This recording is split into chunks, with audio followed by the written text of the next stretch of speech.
गले में पट्टे बांध दिए गए हैं। कुछ बीजेपी में जा रहे हैं तो कुछ समाजवादी पार्टी में जा रहे हैं। कब तक चलेंगे? जिस समाजवादी पार्टी ने बहुजन महापुरुषों के नाम को खत्म किया, जिलों को खत्म किया, हमारे समाज के कुछ लोग समाजवादी पार्टी में जा रहे हैं, कुछ लोग कांग्रेस में जा रहे हैं, कांग्रेस का पट्टा बांध रहे हैं। 70 वर्ष में कांग्रेस ने कोई कल्याण नहीं किया। हमारे ढेर सारे प्रोफेसर जा रहे हैं, ढेर सारे वकील जा रहे हैं, वो सोच रहे हैं कांग्रेस हमारा भला कर देगी। कांग्रेस तुमको तो मिनिस्टर बना देगी, लेकिन तुम्हारे समाज का कभी भला होने वाला नहीं। कांग्रेस तुमको तो एरोप्लेन दे देगी, लेकिन जो भूखे नंगे लोग हैं, जो शोषित और पीड़ित लोग हैं, जिन पर जुल्म और अत्याचार होता है, ये क्या कांग्रेस जब नहीं थी का? उसने कभी बाबा साहब की मूर्ति को सम्मान नहीं दिया। पार्लियामेंट भवन में बाबा साहब की मूर्ति नहीं लगाई। कांग्रेस ने बाबा साहब का हमेशा विरोध किया। महाकाल का सत्याग्रह किया, तब गांधी ने विरोध किया, कांग्रेस के लोगों ने विरोध किया। कालाराम मंदिर में प्रवेश करने की बात करी, तब बाबा साहब का विरोध किया। आपके बाबा साहब का जब सामान फेंका गया बड़ौदा में से और उनको रहने के लिए मकान नहीं मिला, तब विरोध किया। तब कांग्रेस नहीं थी क्या? कांग्रेस की सरकार नहीं थी क्या? कांग्रेस के ऊपर, बीजेपी के ऊपर, अन्य पार्टियों के ऊपर बहुजन समाज के लोग ज्यादा भरोसा मत करना। तुम लोग समझे अपने गले में पट्टा बनाते हो, तुम एमएलए एमपी बन जाते हो।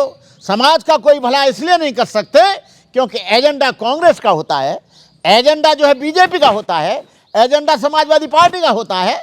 तुम क्या करोगे? केवल एक छोटे से कमरा में एसी लगा के एरोप्लेन की टिकट मिलेगी और संसद का तुम्हें पैसा मिल जाएगा। मेरे कई लोग हैं जो कांग्रेस में गए, बीजेपी में गए। मैं उन लोगों से कहना चाहूँगा कभी भी वक्त है वापस आ जाओ। वहाँ बाबा साहब का मिशन नहीं है, कांग्रेस में गांधी का मिशन है और बीजेपी में आरएसएस का मिशन है। देखो, प्रोफेसर रतनलाल प्रोफेसर हैं, लेकिन उनकी सोच पर मुझे तरस आता है। रतनलाल जी कुछ दिन पहले मुझे अम्बेडकर भवन पर मिले थे। मैंने कहा, गांधी जी के आप हरिजन हो गए? गांधीवाद इन्होंने अम्बेडकर नामा चलाया, मैं सुनता था। अब ये गांधी नामा चलाएंगे वहां जाकर। और गांधी नामा और अम्बेडकर नामा में दोनों में फर्क है। गांधीवाद और अम्बेडकरवाद दोनों साथ साथ नहीं चल सकते। गांधीवाद बैलगाड़ी है और डॉक्टर अम्बेडकर राजधानी रेलगाड़ी है। गांधीवाद वर्ण व्यवस्था के पोषक रहे हैं। बाबा साहब से कहा था, मैं वर्ण व्यवस्था को मानता हूँ। बाबा साहब वर्ण व्यवस्था को ध्वस्त करना चाहते हैं, नष्ट करना चाहते हैं। गांधी जी जातिवाद के पोषक थे, बाबा साहब जातिवाद के विरोधी थे। बाबा साहब समतामूलक समाज बनाना चाहते थे, गांधी जी वर्ण व्यवस्था के आधार पर। मैंने गांधी बाग में पढ़ी है, जो गांधी बाग में है, उसके सारे वॉल्यूम्स मैंने पढ़े। उसमें कहीं भी दलित समाज, बहुजन समाज का कोई भला नहीं है। और जो आदमी कांग्रेस में जाकर ये कहे कि हम अम्बेडकर का मिशन पूरा करेंगे, ये धोखा है, छल है, फरावा है, ये झूठ है। कांग्रेस में रहकर कोई भी आदमी अम्बेडकर मिशन को पूरा नहीं कर सकता। अम्बेडकर एक अलग विचारधारा, एक अलग कॉन्सेप्ट है। अम्बेडकर को केवल अलग कॉन्सेप्ट होकर चलाया जा सकता है, लेकिन किसी दूसरी विचारधारा के साथ उसे नहीं जोड़ा जा सकता। आज मैं देख रहा हूं, ये काशी राम जी की जयंती मनाई है, सपा मना रही है, भाजपा मना रही है, कांग्रेस मना रही है। अरे भाई, तुमने कभी काशी राम का सम्मान नहीं किया, काशी राम की बात नहीं मानी, और तुम लोग काशी राम की जयंती मना रहे हो। क्या काशी राम के अनुयायियों का, काशी राम के फॉलोवरों का तुम्हें वोट मिल जाएगा क्या? नहीं मिलेगा। डॉक्टर अम्बेडकर की जयंती मनाने से भी तुमको नहीं मिलेगा।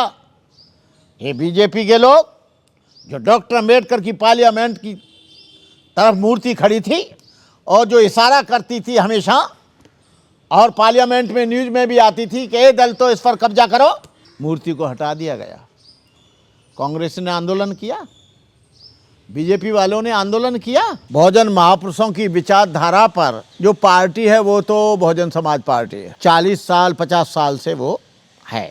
जब बीजेपी ने देखा, आरएसएस ने एक सर्वे किया कि बहुजन समाज पार्टी का वोट सारे देश के हर स्टेट में है, तो इनका एक चिंतन सम्मेलन होता है। चिंतन से इन लोगों ने सोचा कि बीएसपी को कमजोर कैसे किया जाए। बीएसपी को कमजोर कैसे किया जाए? बीएसपी के लिए कुछ इन्हीं के समाज के लोगों में, बहुजन समाज के लोगों में कुछ पैसा देकर ऐसे घटक पैदा कर दो, बीएसपी कमज़ोर हो जाए और हम निरंतर सत्ता में बने रहें। हमारे लोगों के दिमाग में ये नहीं आता है। इस बात को ब्राह्मण मानता है, इस बात को क्षत्रिय मानता है, हर जाति हर समुदाय का व्यक्ति मानता है कि बहुजन समाज पार्टी का जो प्रशासन था, बहुजन समाज पार्टी का जो डिसिप्लिन था, बहुजन समाज पार्टी का जो अनुशासन था, बहुजन समाज की जो सत्ता थी, बहुत निष्पक्ष और जाति पाति से परे थी। इस बात को आज ब्राह्मण भी कहता है, क्षत्रिय भी कहता है, वैश्य भी कहता है। बहन मायावती के समय में बड़े बड़े गुंडे, बड़े बड़े माफिया, बड़े बड़े तुर्रम खां लोग अपने क्षेत्रों को, अपने जिलों को छोड़कर तड़ीपार हो गए थे। बहन मायावती ने सारे लोगों को प्रतिनिधित्व दिया, चाहे ब्राह्मण हो या क्षत्रिय हो या वैश्य हो, मुसलमान हो या ईसाई हो, अल्पसंख्यक हो या बहुसंख्यक हो, उन सारे लोगों को प्रशासन में, शासन में प्रतिनिधित्व दिया, अपने मंत्रालय में प्रतिनिधित्व दिया। कहना चाहूंगा ये छोटे छोटे घटकों से कि आप लोग बीएसपी से समझौता करो, अलायंस करो, तो तुम भी बचोगे, समाज भी बचेगा। अभी देख रहे हो कितना उत्पीड़न हो रहा है, नौकरियां खत्म की जा रही हैं, LIC खत्म किया जा रहा है, सरकारी संस्थान बेचे जा रहे हैं, सरकारी उपक्रमों का निजीकरण हो रहा है। सरकारी उपकरण आप बचे कहाँ? सरकारी उपक्रम और सरकारी संस्थान पूरे मुर्गा मुर्गी की तरह, गाय घोड़ा की तरह बेच दिए गए हैं। बहुजन समाज के लोगों, पिछड़े समाज के लोगों, मैं पूछना चाहता हूं, तुम नौकरी कहाँ करोगे? रेलवे को, बनिया को दे दिया गया, अडानी अंबानी को दे दिया गया, LIC दे दी गई। तमाम जो जहां नौकरी हमारे लोग करते थे, चाहे DRDO में करते हों, ऑर्डिनेंस फैक्ट्री में करते हों, BHL में करते हों, HAL में करते हों, सबका एयरपोर्ट पे करते हों, रेलवे में करते हों, आपके ये टेलीफोन में करते हों, सबका प्राइवेटाइजेशन हो गया है। और इन लोगों ने बड़ी बुद्धि से सोचा है कि जो लोग ये 50 वर्ष में थोड़ा आगे बढ़े हैं, इनको रहने के लिए मकान और खाने के लिए रोटी और पहनने के लिए कपड़े और अच्छी गाड़ी, अच्छा LCD TV इनको बर्दाश्त नहीं हो रहा है। जो हमारे नीचे बैठता था, जो हमारे जूते साफ करता था, जो हमारे बिल्कुल ज़मीन पर बैठता था, आज वो हमारे बाबा साहब अम्बेडकर की वजह से आज कुर्सी मिल गई है, उसको IAS हो गया है, IPS हो गया है, PCS हो गया है, डॉक्टर हो गया है, इंजीनियर हो गया है। तो ये इनको रास नहीं आ रहा है। ये चाह रहे हैं कि जल्दी से जो 100 वर्ष पुराना इतिहास था, आपको पढ़ने का अधिकार खत्म कर दिया जाएगा, आपको हथियार रखने का अधिकार खत्म कर दिया जाएगा, आपको धन अर्जित करने का अधिकार खत्म किया जाएगा।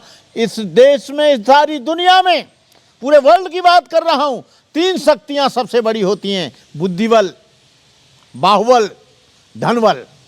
बुद्धिबल का मतलब है एजुकेशन, बाहुबल का मसल पावर का मतलब है एमुनेशन, और धन का मतलब है सोना चांदी जवाहरात, बिजनेस, खेती बाड़ी।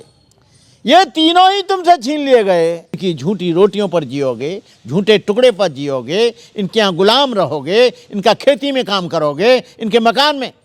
मैं बता देना चाहता हूँ मुख्य रूप से शेड्यूल कास्ट और बैकवर्ड के लोगों को, उन्हीं लोगों की प्रगति हुई जिसका एक बच्चा चाहे सिपाही बन गया, चाहे चपरासी बन गया, चाहे IAS बन गया, चाहे IPS बन गया, चाहे डॉक्टर बन गया, इंजीनियर बन गया, उसे किसी भी संस्थान में नौकरी मिल गई तो उससे उसका जीविकोपार्जन हुआ, भरण पोषण हुआ, और उसने अपने 2 भाइयों को और पढ़ाया। 2 भाई पढ़े, उनकी भी नौकरी लगी तो 4 पैसे जेब में आए, 4 पैसे जेब में आए तो तुमने एक मकान बनाया, एक गाड़ी खरीदी, एक्वागार्ड का पानी लगाया, आपने ड्रेसिंग टेबल ली, सोफा सेट डाला, थोड़ा आपका लिविंग अप स्टैंडर्ड बढ़ा। लेकिन जब आपके पास पैसा नहीं होगा तो आपने जो बड़े बड़े महल बनाए हैं, आप उनका मेंटेनेंस कर नहीं पाएंगे। सोफा सेट टूट गया, सोफा सेट को ठीक नहीं करा पाएंगे। एक्वागार्ड फेल हो गया तो एक्वागार्ड की मरम्मत नहीं करा पाएंगे। बिजली आती है, पैसा नहीं होगा तो बिजली का बिल नहीं दे सकते। जिसे AC में रहते हो, जिस पंखा में रहते हो। तो मैं बहुजन समाज के लोगों से कहना चाहूँगा, आओ आगे, सत्ता पर कब्जा करो। सत्ता सबसे, जब सत्ता आती है तो व्यवस्था बदलती है।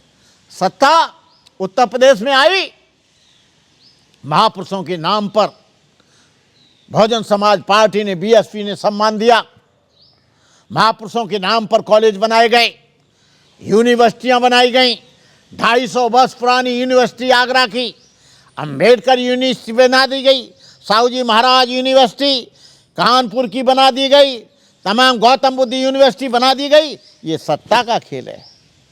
ये सत्ता तुमको कोई थाली में परोस कर नहीं देगा।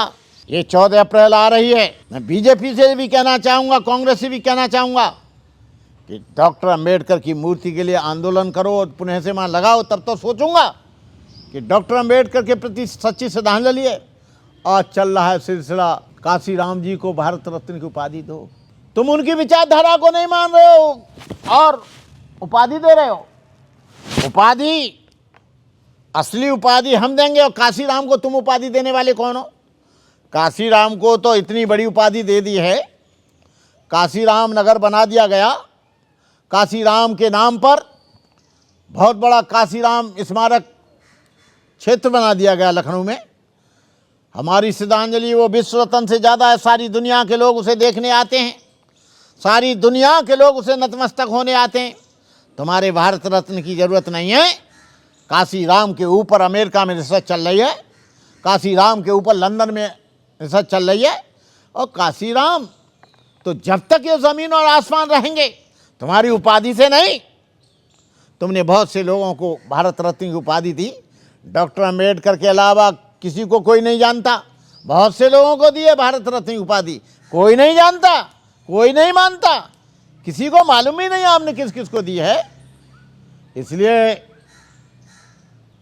काशीराम जी को समझो, पहले उनकी विचारधारा को समझो। काशीराम का फोटो लगाने से या माला चढ़ाने से वो काशीराम नहीं है। काशीराम एक विचारधारा है, एक आइडियोलॉजी है, एक कॉन्सेप्ट है, एक मिशन है। उसको तुम नहीं पढ़ोगे और काशीराम के फोटो को माला डालोगे, ये धोखा है।